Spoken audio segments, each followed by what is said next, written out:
सृष्टि स्थित विनाशानां शक्तिभूते सनातनी गुणाश्रये गुणमये नारायणी नमस्तुते। विंध्यस्थां विंध्यनिलयां विंध्यपर्वतवासिनीं योगिनी योगमाया त्वां चंडिकां प्रणमाम्यहम्। जय मां विंध्यवासिनी, आपकी सदा ही जय हो।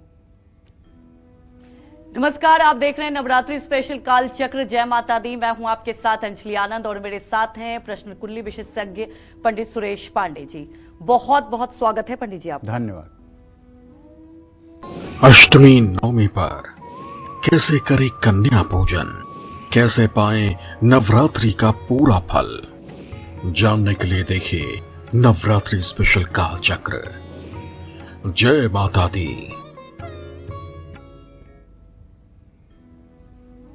आज अष्टमी है और कल नवमी है, और ऐसे में आज पंडित सुरेश पांडे जी आपको अष्टमी और नवमी पर कन्याओं को दिए जाने वाले अलग अलग दान के महत्व के बारे में बताएंगे और समझाएंगे कि कन्याओं को कौन सा दान देने से आपके जीवन की कौन सी परेशानी में आराम आ सकता है। तो बने रहिए हमारे साथ और देखते रहिए नवरात्रि स्पेशल काल चक्र। अगर आपका भी कोई सवाल है तो आप हमें फोन कर सकते हैं। हमारा नंबर है 0120-665-2415, जो कि आपके टेलीविजन स्क्रीन पर भी फ्लैश हो रहे हैं। और नवमी पर कन्याओं को क्या दान दें, इसके बारे में जानेंगे पंडित जी से। लेकिन सबसे पहले जान लेते हैं आज का शुभ मुहूर्त। बताएं। आज 5 अप्रैल 2025 दिन शनिवार है।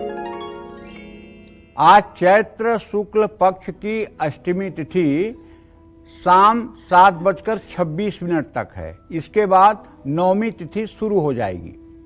पुनर्वसु नक्षत्र कल सुबह 5:32 तक, उसके बाद पुष्य नक्षत्र शुरू होगा।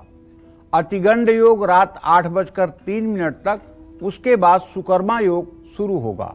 आज दुर्गा अष्टमी है, नवरात्र की अष्टमी है।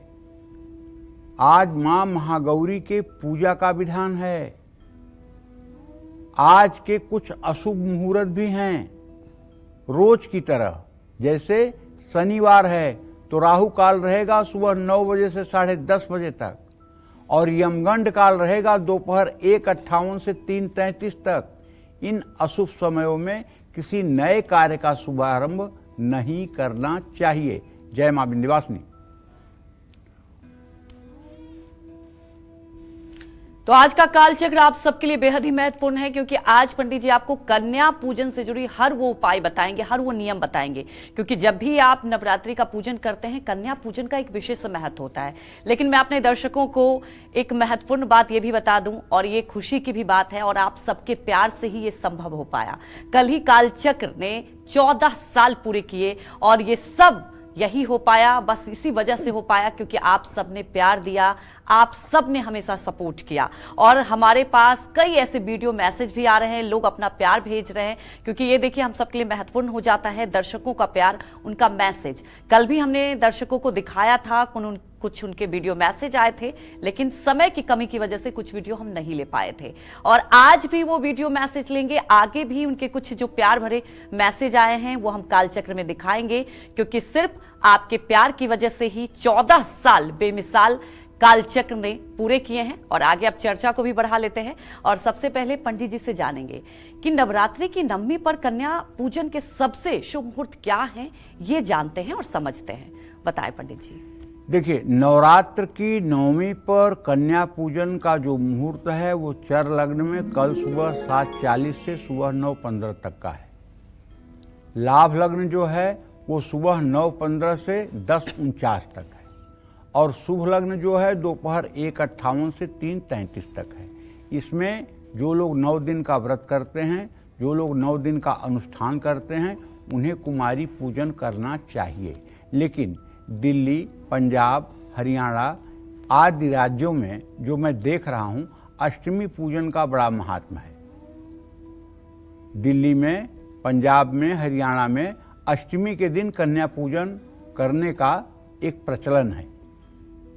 तो कहते हैं ना कि यद्यप शुद्धम लोक विरुद्धम ना करणीयम ना चरणीयम। जो आप सनातन से करते आ रहे हैं, जो सदा सर्वदा से आप करते आ रहे हैं, उसमें कोई आपको चेंज करने के लिए मैं नहीं कह रहा हूं। आप अष्टमी को पूजते हैं तो अष्टमी को ही पूजिए, उसमें कोई कमी नहीं आएगी फल में। लेकिन यदि आप 9 दिन का व्रत कर रहे हैं, यदि आपके घर में दुर्गा सप्तशती के पाठ हो रहे हैं, यदि आपके घर में सतचंडी जैसे यज्ञ हो रहा है, तो फिर आपको कुमारी पूजन नवमी के ही दिन करना चाहिए। क्योंकि सच्ची बात यह है कि कुमारी पूजन के बाद तो यजमान को या पूजन करने वाले को भी प्रसाद ग्रहण करना चाहिए। प्रसाद ग्रहण का मतलब अपने नवरात्र व्रत का पारण करना चाहिए, भोजन करना चाहिए। देखिए, पारण के लिए भी बड़ा संशय है। संशय क्या है? कुछ लोग कहते हैं कि नवमी के चौथे चरण में पारण करना चाहिए, और कुछ लोग कहते हैं 10वीं के पहले चरण में पारण करना चाहिए। इसके विषय में जब मैंने निर्णय सिंधु देखा तो निर्णय सिंधु में विधान है, 3 लोगों का मत है कि नवरात्र के चौथे चरण में पारण कर लें, और 2-3 लोगों का मत है कि नहीं, नवमी के बाद 10वीं में पारण करें। तो मेरे दृष्टि से जो लोग नवमी के चौथे चरण में पारण करते हैं वो भी ठीक हैं, और जो लोग 10वीं के पहले चरण में पारण करते हैं वो भी ठीक है। क्योंकि न तो शास्त्र में निषेध है और न किसी चीज के लिए एक अलग से आज्ञा है। दोनों बातों को नवरात्र पारणा का जो नियम है, आप उसे देख सकते हैं निर्णय सिंधु में। जो मैं कह रहा हूं यही अक्षरशः लिखा हुआ है।